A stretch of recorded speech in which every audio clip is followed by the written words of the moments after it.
Our top story, two former Catholic nuns were recently baptized into the Iglesia Ni Cristo in Rome, Italy.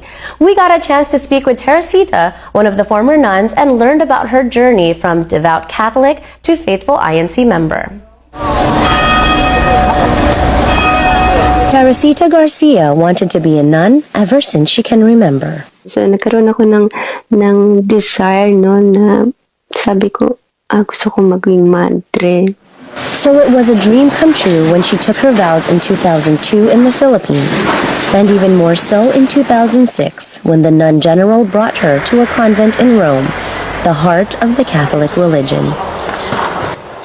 Una, dalawa, tatlong taon na mga ganyan, mga happy pa rin. Happy moments pa yan. Hindi pa rin nagkakaroon ng spiritual crisis, no? Soon, however, Teresita began to doubt her decision.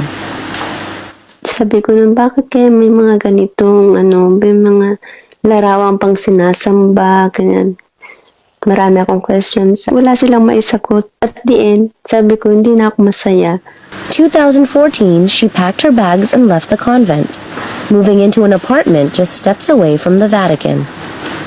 It was there where she received an invitation that would change her life. Imbitahan kita sa pagsamba. Yun sabi niya sa akin. Hindi pa ako nagdalawang isip nun kasi sabi ko nun, tignan ko nga ang turo ng Iglesia Ni Cristo. On February 19, 2017, Teresita walked into the INC chapel in Rome, Italy, and walked out a baptized INC member. Teresita's friend Ana Lu Molina, also a former nun, accepted the invitation to the INC Bible studies and was baptized with Teresita. Sobrang saya po't napaiyak ako for the whole talaga ng baptism dahil hindi ko po akalain na parte na ako ng pamilya ng Iglesia Ni Cristo.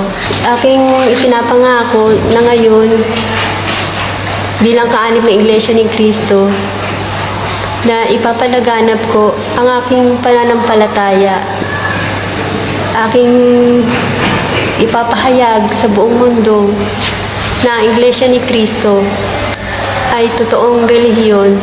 Now an INC member, Teresita has a wish.